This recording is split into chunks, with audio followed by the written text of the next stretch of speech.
E aí, cambada, esse é o podcast do Rei Grifo.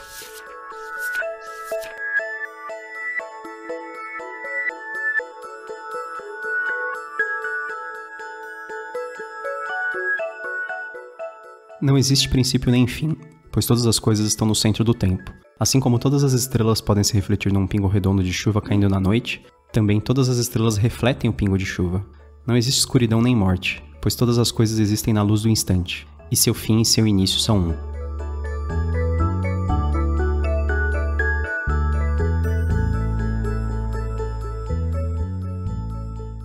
Eu sou o Gustavo Domingues, também conhecido como Rei Grifo. Eu sou a Thaís Prioli. E eu sou a Ana Rush.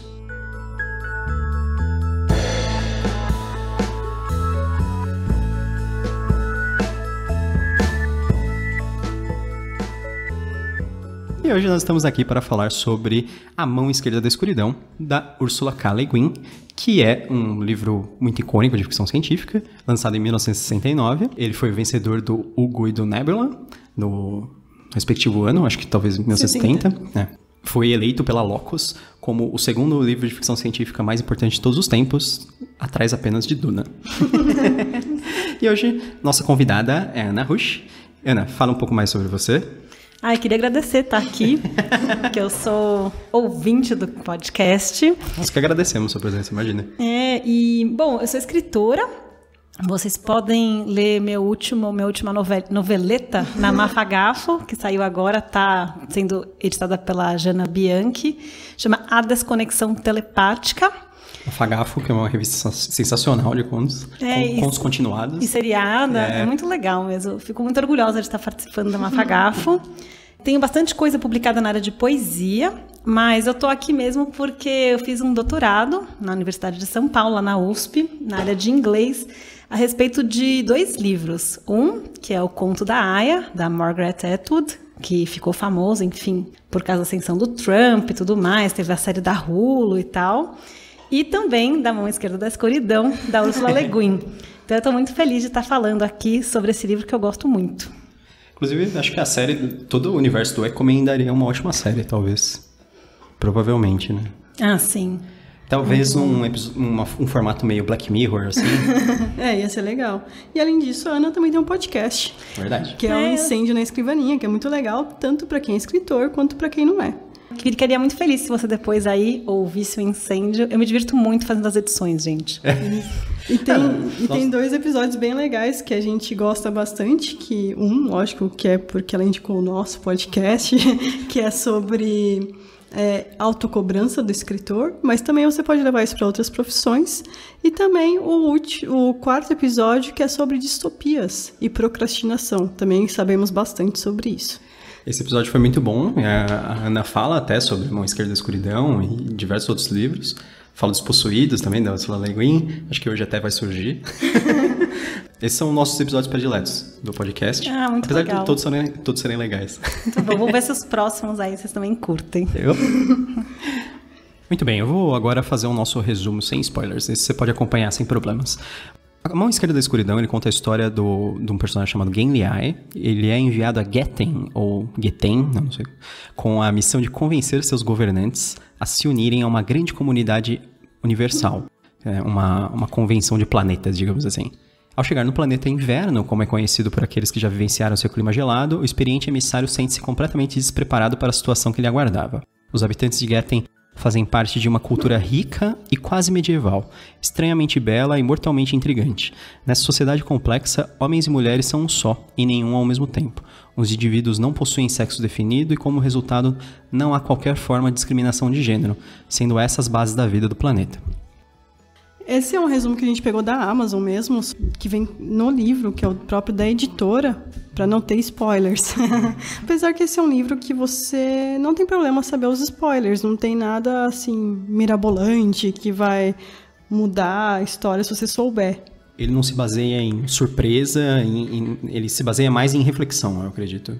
Thaís, o que você achou da Mão Esquerda da Escuridão? Eu li pela 2ª vez esse livro.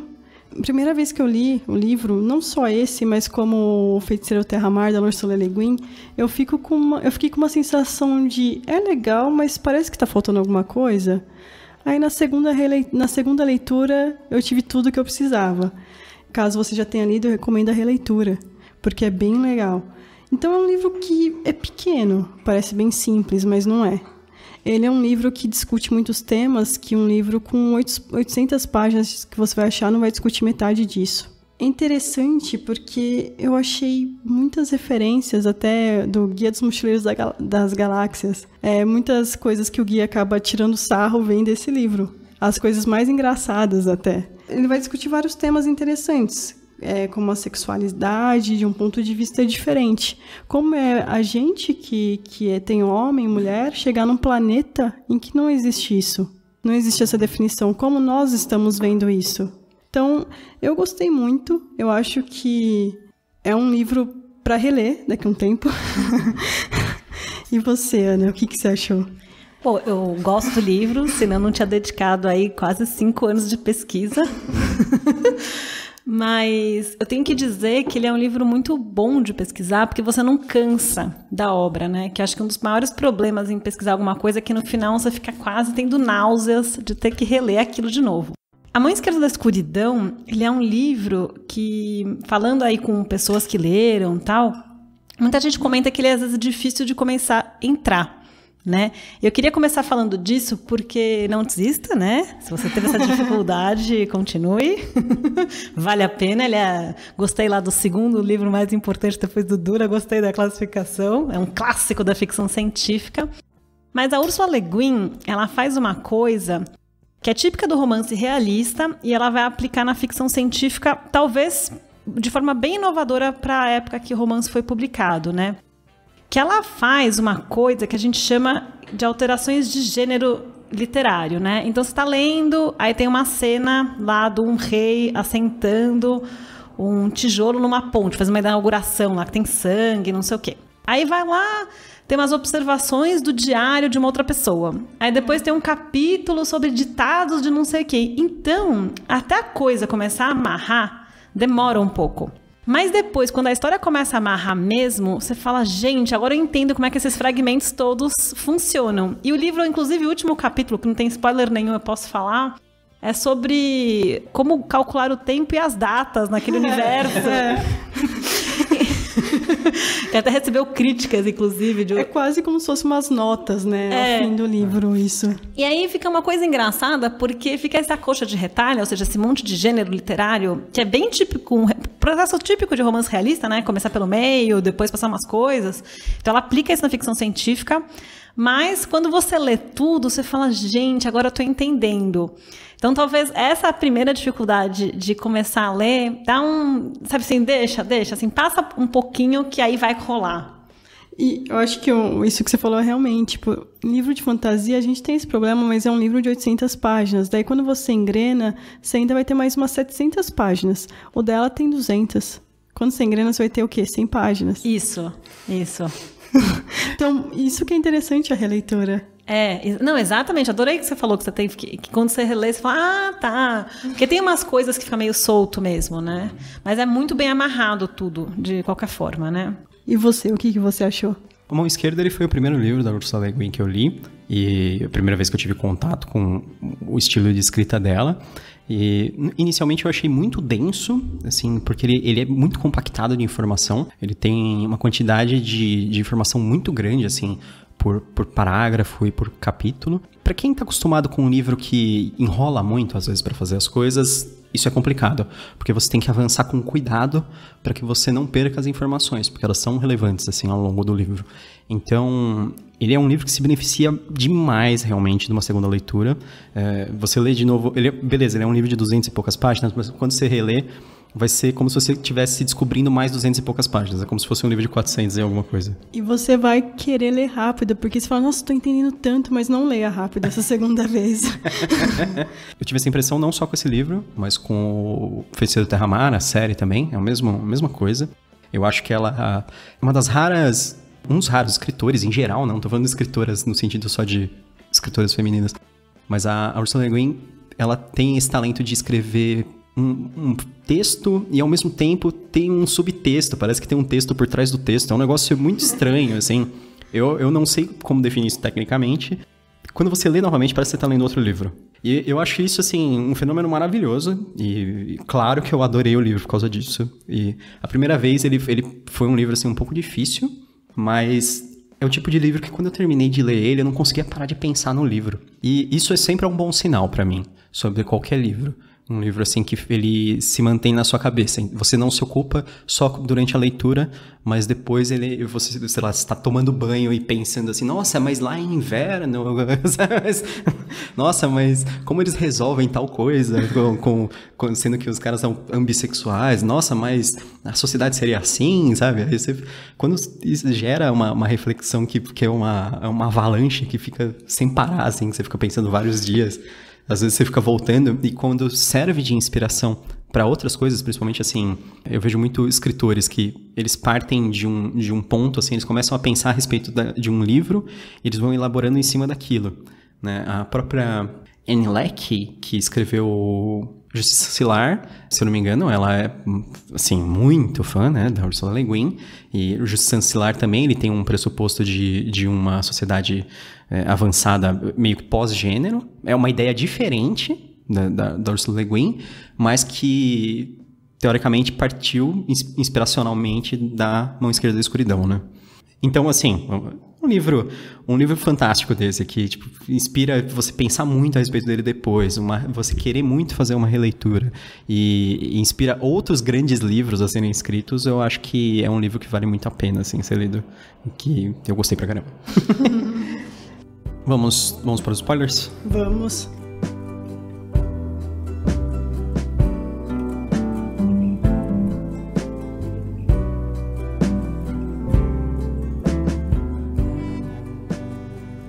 Na verdade, não consigo ver como alguém poderia dar muito valor à vitória e à glória depois de passar um inverno e inverno e ver a face do gelo.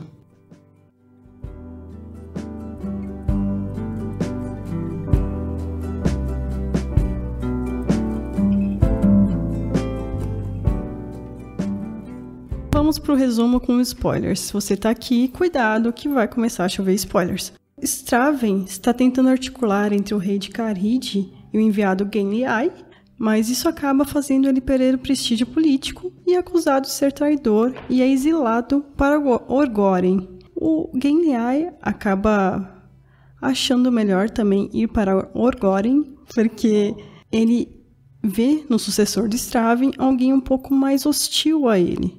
Com isso, ele segue o Straven, vai para Orgóren, acaba acontecendo um monte de coisa lá, eles acabam fugindo e chegam a Caridge. Straven é morto e o Genliai consegue fazer com que Caridge entre no Ecumen. Essa é a história com spoilers, totalmente resumida.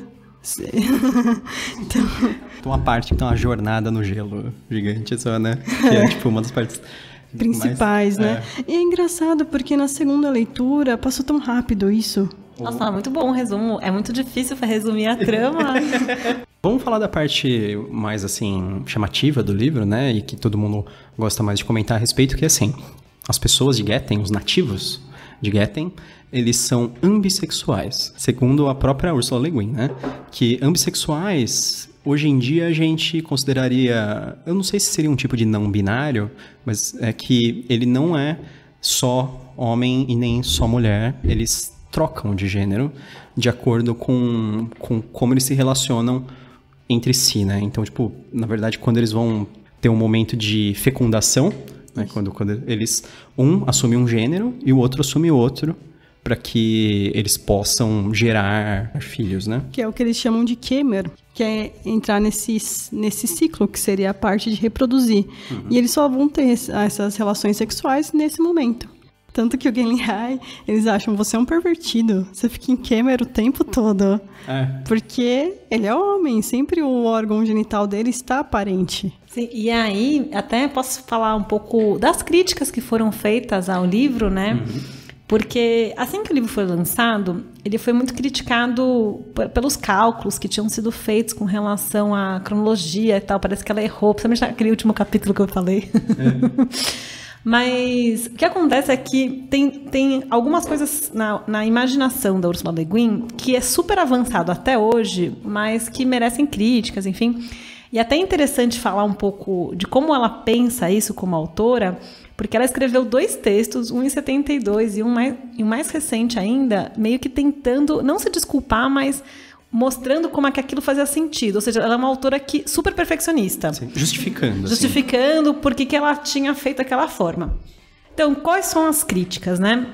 São seres ambissexuais, então eles são, sei lá, andrógenos boa parte do tempo, e quando eles entram nesse ciclo, eles viram ou homem ou mulher. Então, começa que não tem homossexualidade. Não sei porquê, na minha cabeça, quando eles falavam de andrógeno, aí eu ficava pensando no monte do David Bowie na época do Ziggy Stardust. É um planeta de David Bowie, um planeta de Ziggy Stardust. Muito bom, muito bom. Não,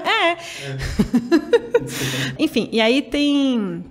Então, assim, por primeiro lugar, por que só 2 gêneros, né? Por que homem e mulher, né? Por que padrão binário? E depois, assim, não vai ter, sei lá, trans, porque eles são trans o tempo inteiro, né? Mas por que eles não podem, não sei, não tem sexualidade e tal? E tem uma decorrência muito curiosa desse comportamento, que no livro fica sugerida, mas ela não é comprovada, que nesse planeta inverno, Getten, não tem guerra. E assim, todo mundo pode transar com todo mundo quando quer. Eles são bem assim, quando você entra nesse ciclo de Kemer, o Kemer, né? Você vai nas casas de Kemer e, vai lá, transa com crush e tal. Então as pessoas são muito felizes sexualmente, de alguma forma, né? Uhum. E aí fica sugerido se a questão da guerra, ela existe ou não, porque esse planeta não conhece a guerra, embora existam nações inimigas. Existam conflitos, mas mais diplomáticos, né? Essas questões todas foram bastante criticadas, enfim, ao longo da trajetória, porque o livro ele traz a questão, né? E eu acho que a imperfeição dela em pensar isso, principalmente com relação à homossexualidade, essa coisa do binarismo de gênero, essa coisa bem forte da biologia mandando nos corpos e tal, né? Mas eu acho que a vantagem disso é porque o livro chama muita discussão. E é muito gostoso discutir. Porque você fala, então ela errou. E como seria a forma certa de representar? E eu acho que essas perguntas fazem com que o livro seja muito rico, né? E um ponto é que ele foi escrito em 1969, né? O que era a nossa sociedade em 1969, que se discutia sobre esses temas em 1969, né? Hoje em dia a gente já tem dificuldade para discutir isso, então... E só para fazer um paralelo com o Brasil, a lei do divórcio, ela é de 71, se eu não me engano. Nossa. Então, assim, nessa época que estava sendo publicada A Mão Esquerda da Escuridão, pensando nesse monte de coisa, aqui no Brasil a gente não podia nem se divorciar. E é interessante essa parte que você falou, porque é uma das partes que eu achei que o Guia dos Mochileiros das Galáxias brinca um pouco com isso. Adorei que você trouxe isso. Que o Gen Liai, ele fala assim, que ele acha que esse planeta é um experimento. Sim. Em alguns dos lugares está sugerido isso. Porque, assim, a Le Guin, ela era muito pacifista, né? Ela odiava com todas as forças a Guerra do Vietnã, ela não via sentido naquilo. Tá em outra obra dela, que é o nome... Como é que é? The Word for World is Forest, que é tipo o nome... Palavra para Mundo e Floresta. Que fala muito, né? Aliás, eu queria muito que esse livro tivesse traduzido para português. Eu acho maravilhoso. Eu acho que esse nome tem exatamente essa a tradução do português de Portugal. Eu acho que ele existe em português de Portugal. Aqui tem, mas uma edição daquelas bem antigas. Eu até tenho aqui em casa, até posso mostrar. Que fala bastante. É como se fosse um Vietnã mesmo, um planeta bem quente. Enfim, é quase o contrário de inverno, né?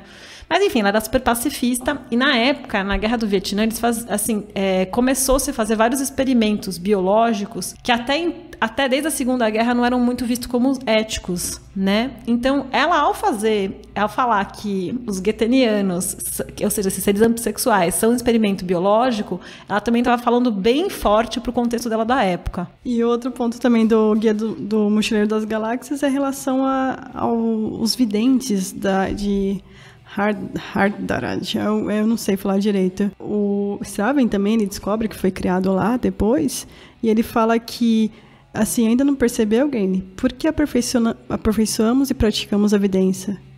Ele fala, não, para demonstrar a completa inutilidade de saber a resposta à pergunta errada, que é, qual é o sentido da vida? Que é 42. Ai, muito bom que você trouxe isso, arrasou. Uma coisa que eu acho interessante, você comentou mais cedo sobre o negócio de que no planeta não tem guerra. Quando eu li, eu tive uma forte... Eu não sei se eu li a respeito disso em algum lugar, ou se eu tive uma impressão disso dentro do livro, mas é que assim, que eles não... No planeta existe violência, por exemplo, existe assassinato, mas não existe violência organizada. É isso. Não existe assim, tipo, as pessoas se juntam para atacar um inimigo, sabe? Não existe nem pena de morte, eles falam, porque o planeta, ele já é um planeta tão difícil de se viver que é muito frio lá. Lá o normal é você ficar abaixo de 0. E é normal você chegar a temperaturas de menos 30, menos 50, e as pessoas vivem nessa temperatura, elas estão acostumadas com essa temperatura. Então eles falam, aqui já é muito difícil, a gente deixa as pessoas para morrerem pelo clima mesmo, né? Então, tem um aspecto de gênero também bem engraçado nesse livro, que todo mundo é muito fofoqueiro no livro, né? Então, que é um aspecto feminino, né? No nosso ponto de vista cultural, que não está presente em Getten. Então, assim, meio que a violência, ela ocorre muito por meio da trapaça diplomática, da fofoca. As punições, elas vêm de um lugar que você nem sabe que está acontecendo. E tem uma coisa legal, que eles têm um sistema de princípios, um sistema de valores que o enviado, que é terráqueo, não consegue entender. E eu acho muito maravilhoso isso, porque como o livro também é contado do ponto de vista do terráqueo, que é um homem negro e tal, fica claro que tem coisas que a gente nunca vai entender na cultura alienígena. Então talvez não exista guerra, mas é bem difícil sobreviver nesse lugar. E também é interessante ver esse ponto do Genliai, porque é um ponto até que as pessoas meio empresarial podem se identificar um pouco. Aí eu vou falar o porquê. Quando ele chega aqui, ele tem algumas informações, ele não vai ter muitas informações. E ao mesmo tempo, ele fica aqui por um tempo, se preparando para conversar com o rei, que é o Argaven. O Straven está preparando o rei para conversar com ele. Mas ao mesmo tempo, parece que ele não se preparou para conversar com esse rei. Ele vai de uma maneira assim tão desastrosa conversar com o rei, e a partir dali começa tudo a dar errado. Se ele tivesse se preparado, falasse, o rei, o estilo de pessoa dele é esse. Eu vou me preparar para isso, para atingir ele. O briefing foi mal feito. Foi mal. Ele não tinha tanta informação, mas eu acho que esse tempo que ele passou aqui, ele podia ter se preparado um pouco melhor. E o Straven era uma pessoa... É outro ponto que ele não entende, que é a diferença cultural, né? O Straven, não só ele, mas todo o pessoal de Karhid é muito direto. Eles falam e pronto. Então ele não sabia se ele estava realmente falando aquilo, ou então, não, tá só fazendo joguinho comigo. Mas não, eles são diretos. E a partir do momento que ele entende isso, é que as coisas vão começar a dar mais certo para ele. E a missão dele é muito maluca, né? Porque esse livro, ele faz parte do ciclo Heiniano, né? Do planeta Hein, que é tipo um Estados Unidos da época, né? Posso falar assim, de forma tosca. O Genliai é de terra. E no original, em inglês, ele é de terra, não é Earth. Sabe que eu não sabia disso? É verdade. Olha só, é muito bom, a gente sempre aprende, né? Eles usam a palavra terra. Porque quando traduz, eles não vão traduzir, né? Em português fica terra, né? Mas no original em inglês, se você procurar, é The Planet Terra. Genial. Talvez podiam ter colocado, às vezes, até entre aspas, ou então uma coisa diferente, pra gente perceber que isso não é uma tradução. Então, desculpa. Não, que louco. Eu tô pirando aqui, porque eu li algumas vezes em inglês. Não, mas enfim, e aí, esse planeta Hein, que é super poderoso, né? Eles têm o Ecumen, que é tipo uma liga, tipo a OMC, Organização Mundial do Comércio, que todos os países têm que entrar, todos os planetas têm que entrar. Só que o Ecumen é tão grande, que ou você entra, ou você entra. E o enviado... Ele tem a tarefa de chegar lá e falar, gente, é o seguinte, sei que vocês estão meio isolados, aqui nesse planeta muito frio, mas vocês têm que entrar pro Ecumen. E ele deixa claro que não há outra possibilidade a não ser integrar essa zona planetária, porque ele foi lá primeiro, e aí ele tem a missão de anunciar que não há outra possibilidade para os Gettinianos a não ser entrar no Ecumen. Porque o Ecumen é gigantesco, assim, é uma massa de comércio muito grande. Eles mandam uma pessoa sozinha, para dar essa notícia, que é a técnica que eles usam em vez de entrar com armas, tal, porque eles acham um pouco... Para não ser invasivo, né? Pra ser diplomático, né? Isso. Assim. E é muito engraçado porque, assim como ocorre com outros planetas, que depois a gente pode... Enfim, o ciclo Heiniano, ele fala dessas relações, né? Ele fica muito impressionado porque os Gettinianos não dão a mínima, porque eles têm muito mais o que fazer ali. E falam, o que esse cara veio, esse alienígena? E é um ponto que ele também não percebe. Que o que é importante para os Gettinianos, principalmente para Karhid, que eles têm uma coisa que eles chamam de... Eu nem sei como é que pronuncia. Chifregretor. Que é o prestígio, a aparência, as posições, o orgulho, que seria praticamente intraduzível. É uma característica que todos eles têm que ter. E o rei principalmente. Então o rei, ele não consegue se ver submetido a uma outra ordem. Ele é o deus, praticamente, dali. Sim, totalmente. Eu acho interessante que esse conceito do Chief-Creator, na minha cabeça, quando eu li, ele me lembrou muito a cultura japonesa, porque os japoneses, eles têm algumas palavras, assim, que a gente só consegue explicar com conceitos complexos, assim. Pra eles é só uma palavra, mas pra gente é um parágrafo inteiro, né? Por exemplo, eu tava vendo recentemente aquela história do jornalista japonês que foi liberto depois de ser refém por anos. A gente achou super estranho porque ele ficou pedindo desculpas muitas vezes à família e ao governo por dar trabalho e etc. A gente falou assim, nossa, mas ele é a vítima e ele tá se culpando. Mas é porque os japoneses, eles têm uma palavra, agora eu não me lembro, mas é uma palavra que define autorresponsabilidade, que é tipo assim, ele procurou por aquilo, ele se colocou numa posição de risco, então ele tem que assumir as responsabilidades do que aconteceu. Então, assim, são palavras, assim, tipo, sobre interação social, né? Que são únicas, assim, pra essa cultura. E eu acho que isso é muito legal do Chief-Creator. Porque é intraduzível, ele não consegue nem explicar pro Gen Liai direito. Que ele falou assim, é uma mistura de orgulho, de aparência, de, sabe, condição social e um monte de coisa, muito complexo, assim. E quem já morou em algum lugar que, enfim, é de outra cultura, né? Às vezes até você vai mudar de cidade. Você entende como é que é difícil você se adaptar, né? O outro reino, vamos dizer assim, não é fantasia, né? Mas o outro país é Orgoren, que eles têm um conflito por um vale, né? Mas é um conflito bem diplomático, né? Não existia uma guerra por conta disso. E em todos os pontos, eles também lembram muito da gente isso. Porque tudo que os caridianos fazem, eles acham melhor que os pessoal de Orgoren. Tipo, o Straven fala, quando ele tá morando lá, que ele foi exilado, ele fala, não, a culinária de Carhid era muito melhor. E realmente, pro Gen Liai era, mas talvez seja uma questão de costume também, né? Pra mim não me lembra um negócio de hostilidade, parece um pouco rivalidade. Sim, é um pouco de rivalidade, tipo a gente é Argentina, né?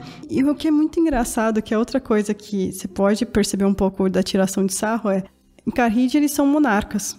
Orgoren, não, eles são burocratas. E eles são controlados por células de poder, né? Eu lembrei muito daquele filme que a gente viu, o Brasil, do Terry Gilliam, da burocracia. Sim.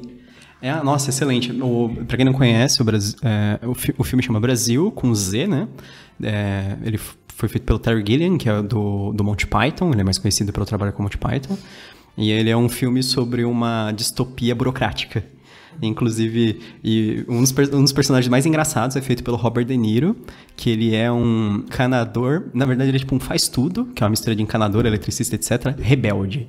Ele vai na casa das pessoas e ele conserta a casa das pessoas sem aprovação do governo. Porque as pessoas, para elas terem sua casa consertada, elas precisavam de uma aprovação extremamente burocrática. Então, a rebelião dele era consertar as coisas.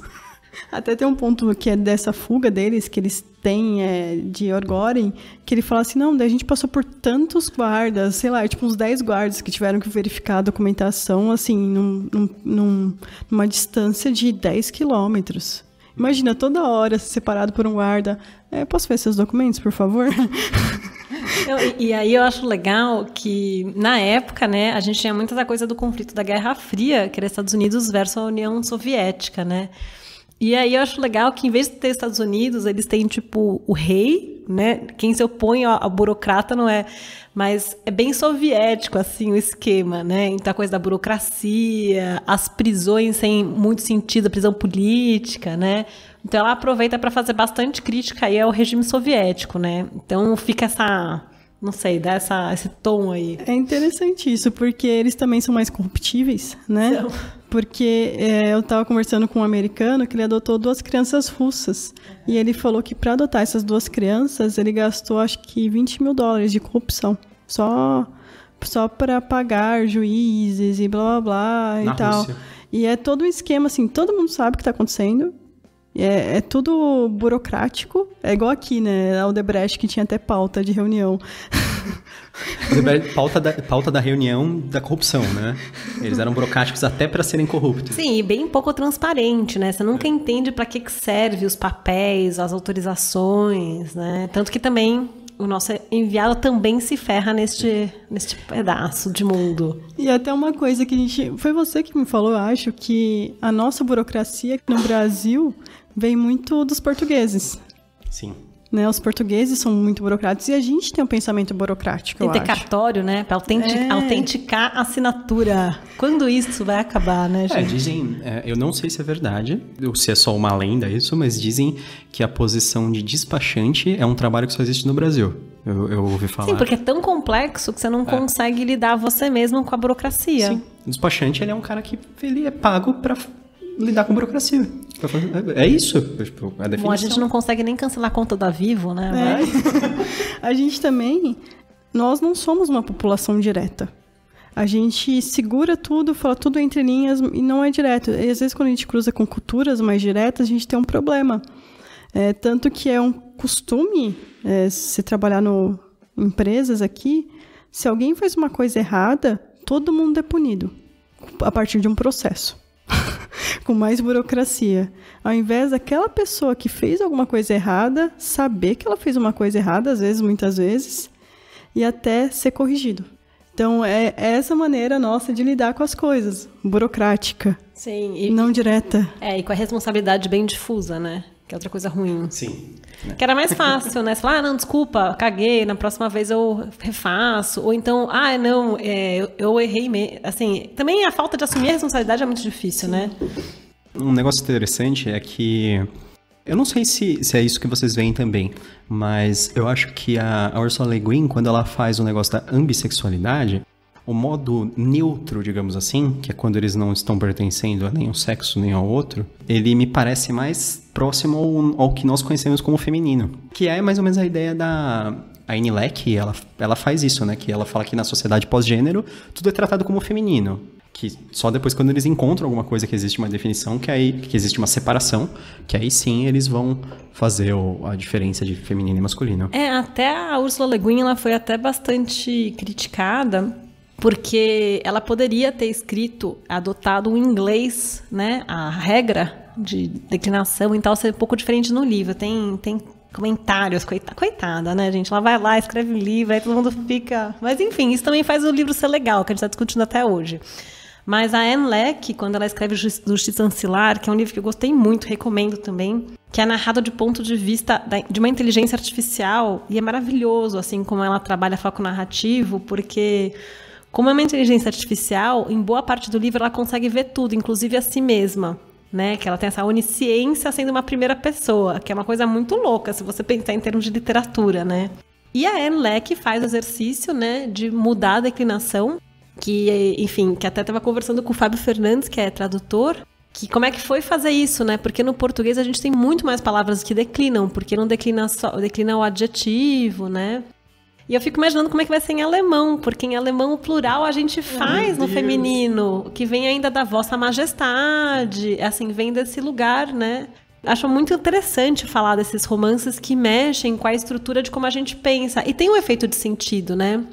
Há um tempo atrás eu escrevi um conto, aliás, uma série de contos que não tinha declinação nenhuma, né? Todo mundo com gênero neutro, que não é tão difícil assim em português. É meio desafiador, mas vai. Sabe que ninguém percebeu e todo mundo achou que era masculino? Aí eu fiquei pensando que às vezes usar o feminino é uma forma das pessoas entenderem a marca. Que se você não usa nada, as pessoas automaticamente acham que é um cara em português. É uma maneira, é como a gente lê, é como a gente interpreta. Esse resumo com spoilers que eu fiz, eu tentei não usar gênero pro Straven. Ai, muito bom, parabéns. Porque... é difícil. É bem difícil. Você tem que usar muito adjetivo invariável, né? Por exemplo, incrível, legal, em vez de bonito, bonita. Tem que usar muita conjunção, né? Aquele que escreve, para você que está lendo. Então, para você não marcar lá leitor, leitora. Então, eu acho que é legal esses livros que questionam esses pontos, porque a gente vê o quanto ainda a língua, a cultura conforma uma forma de pensar.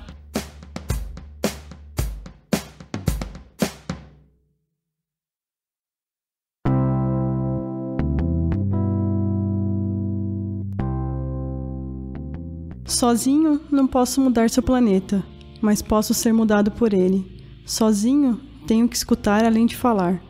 Sozinho, os relacionamentos que eu finalmente tiver, se tiver, não serão impessoais e nem somente políticos. Serão individuais, pessoais, serão mais e menos que políticos.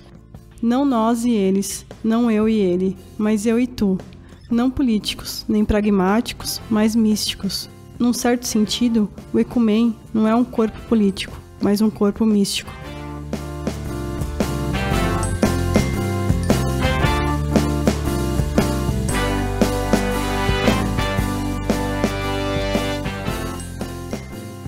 O ecumene vem de uma palavra grega que é oikomenos, que é um negócio sobre origem singular, né? Tipo, tudo vem de uma mesma origem, como se fosse assim, que eles usavam, acho que, para os povos da Eurásia. E acho que a palavra ecumênico também vem, né? Tipo, tanto que ecumene, a primeira coisa que eu evocava na minha cabeça era ecumênico, que era assim, um culto ecumênico é tipo para qualquer religião, digamos assim, né? Eles eram assim uma união, povos diferentes com coisas em comum, com alguma intenção em comum, na verdade, né? Sei lá, eu gosto da origem da palavra, da federação lá deles. E é bonito pela ambiguidade, né? Porque, por um lado, essa coisa meio comercial, bem forte, assim, né? Até com pressão colonizadora, mas, por outro, também tem essa coisa de compartilhar o conhecimento, compartilhar a tecnologia, né? Então, é legal ser dúbio, né? Porque a vida é assim também. E você recomenda, Ana? Claro que sim. Então, a gente está recomendando tanto que a gente está recomendando que a pessoa leia 2 vezes o livro. Se bobear, 3. Essa é a ideia. É um livro, pode ser lido 2 vezes. Você recomenda o livro? Eu recomendo. A gente sempre tenta recomendar para um público mais específico, né? Um nicho de pessoas, né? Aquela coisa bem de marketing, né? A gente não tá ganhando nada para isso, mas tudo bem. Mas eu recomendo... Igual. Então, eu recomendo... Para quem gosta, lógico, de ficção científica, é uma leitura obrigatória, se você não leu o que você está fazendo ainda. Mas para todos, se você gosta, igual eu tenho muitos amigos do trabalho que gostam de muitos livros empresariais, tipo, como fazer amigos, influenciar pessoas, blá, blá. São ótimos livros, né, para você entender pessoas e tudo. Mas eu acho que esse livro é tão mais completo que esses livros em geral, que é sensacional, assim. Eu acho que se você gosta de fantasia e world building, esse é um livro sensacional. E principalmente aqui, a gente tem muitos fãs que são dos livros Malazano dos Caídos. Se você gosta, olha, tá aí o Malazano, que terminou também, já tem 2 livros publicados, de 200 páginas cada um. E é bem, assim, é bem característico aquele estudo da sociedade que você tem nesses livros do Malazan e tal. Você falou um negócio que eu ia falar. Eu não acredito. Vocês sempre fazem isso no podcast. Eu não roubei, eu não li sua anotação, sabe? Eu adoro essa parte, que ela fala, você vai falar? Não, já falei, é o que eu ia falar. Você lê minhas anotações? Mas você sabe por quê? Não, mas agora que você falou, eu vou complementar. Você sabe por que ele lembra Malazan? Porque o Malazan foi escrito por Steven Erickson. Steven Erickson é antropólogo. O pai da Ursula Le Guin era antropólogo, e ela é muito influenciada por isso. Meu Deus, esse foi a maior reviravolta do podcast pra mim agora. E os personagens... Ela tem muitos personagens que eles têm uma visão antropológica. Tanto que, acho que eles até consideram que o Gen Liai, a profissão dele é como se fosse um antropólogo. Acho que o personagem de uma outra história dela também, do Ecumene, também é um antropólogo. E um outro ponto também, se você gosta de livros para refletir de problemas atuais, porque todos ali são problemas atuais. Tem uma parte que o Gen Liai fala assim... mas você é tão diferente do rei. Ele falou assim, porque eu não sirvo a Kharid, eu não sirvo a ninguém. Daí o Gen Liai fala, quem você serve? Ele fala, a humanidade. E eu acho que esse é um ponto assim tão em voga, porque a gente vê esse problema que nós estamos tendo em toda parte do mundo, que é de refugiados, sabe? É o problema do nacionalismo, né? O problema do, tipo, eu vou escolher esse território e eu só gosto das pessoas que vêm desse território. Sim, e também para quem gosta de histórias de amor. É verdade. Que é bonito, tem uma história de amor bonita também. Esse aspecto é bem legal no livro. Sobre atração, sobre conhecer ao outro, né? Também, né? Se descobrir sobre as outras pessoas. E até descobrir sobre o diferente, né? Porque a história do Straven se sentindo atraído por alguém que é tão diferente, tão absurdamente diferente para ele. Porque assim, o Gen Liai, ele foi preparado para um planeta diferente, para ele estar em um local diferente. Mas o Straven, não, né? Ele não necessariamente ele foi preparado para conhecer um alien estranho que estava sempre perpetuamente assumindo um sexo, digamos assim, né? Então, é um negócio interessante essa relação que eles acabam...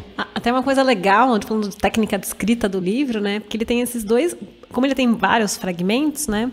Ele tem esses dois lados. Ele é muito bom quando fala de aventura, coisa do gelo, vai lá e tal. E também tem essa coisa mais de história romanceada. Então, ele é bem eficiente em trazer esses dois, assim, né? A parte heróica e a parte... porque geralmente fica... Sempre quando a gente tem... Até tem a questão de gênero literário do livro, né? De ter um pouco de equilíbrio nesse uso. Eu achei que o melhor comentário até agora do podcast foi tipo, o primeiro que você fez, que foi sobre como a Ursula Le Guin usa diversas coisas dentro do mesmo livro. Porque assim, se for separar, é quase como se fosse um monte de conto em sucessão que formam uma história, né? Um monte com vários elementos diferentes mesmo. Até no episódio 4 do Incêndio da Escrivaninha, você fala sobre ela utilizar utopia e distopia, né? E eu tava vendo um TED, que é aqueles videozinhos curtos, né? E aí eu vi um que chama...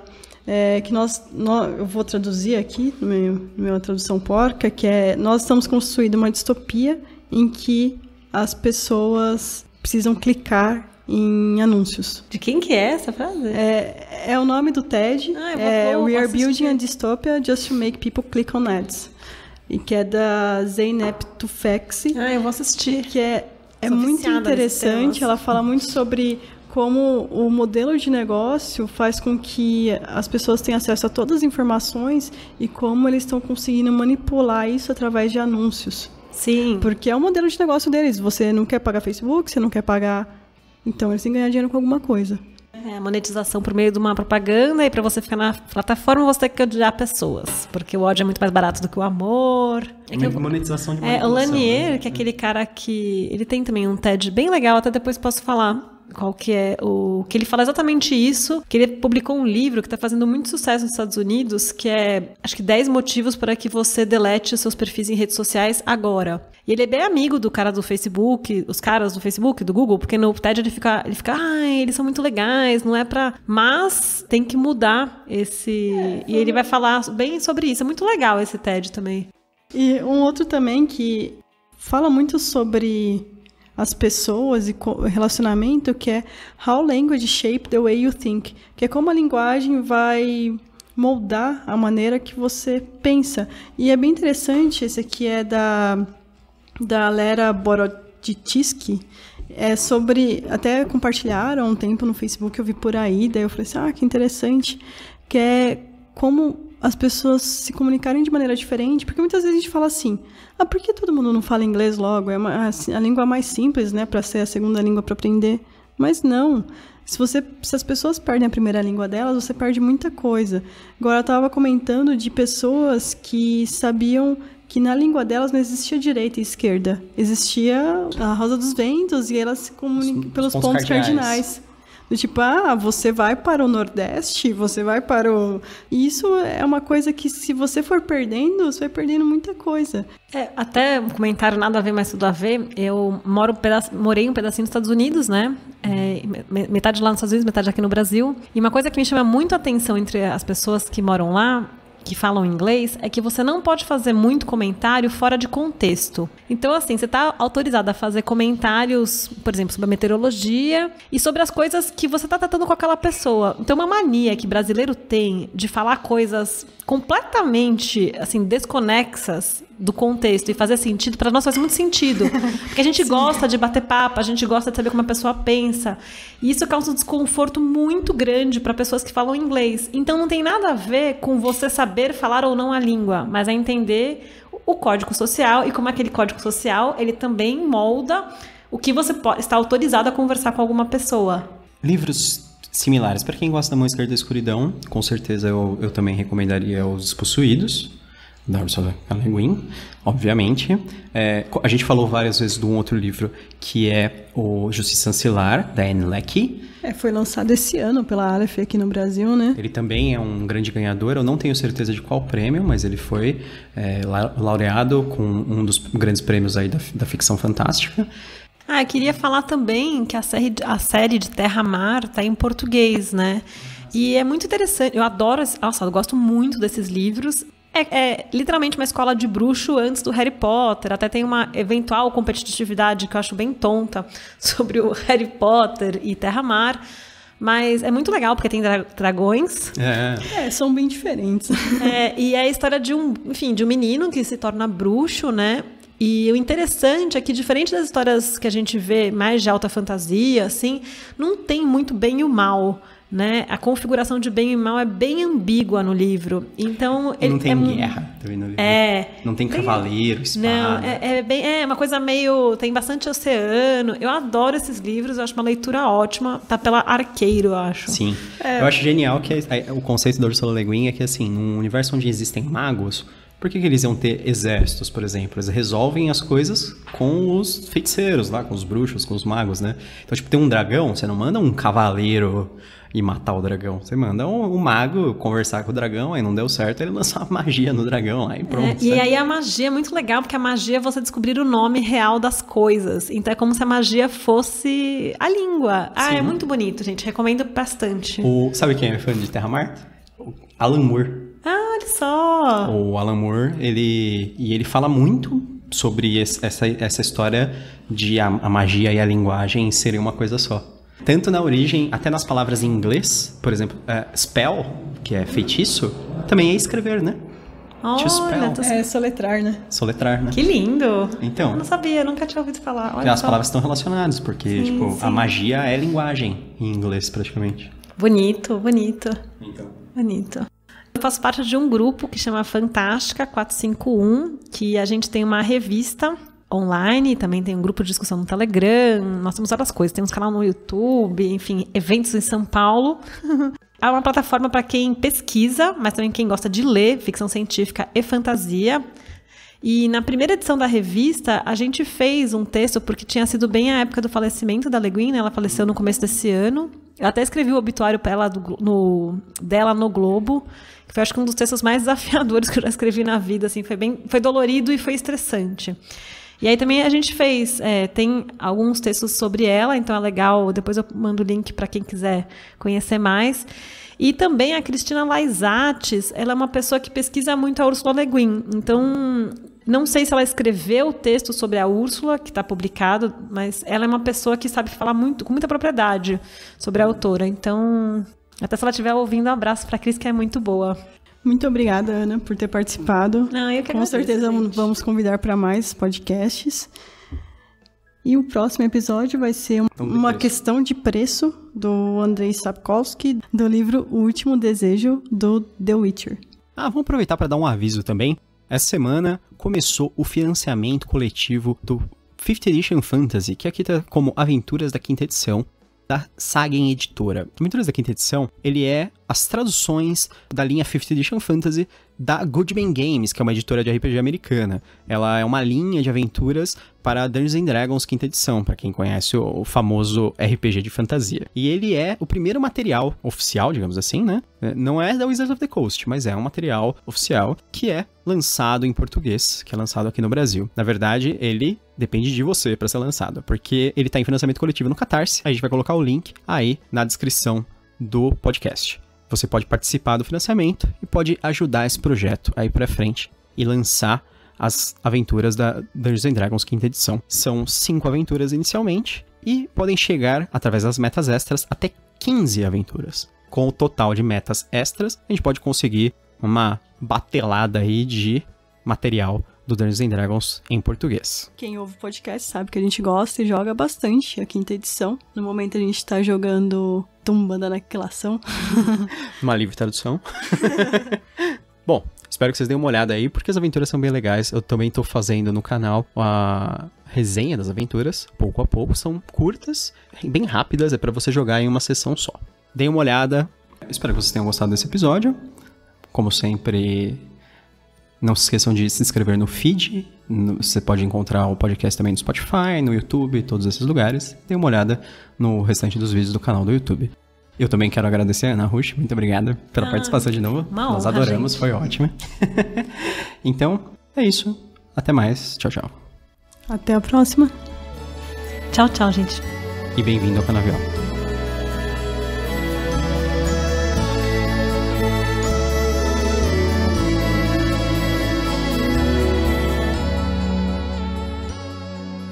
luz é a mão esquerda da escuridão, e escuridão a mão direita da luz.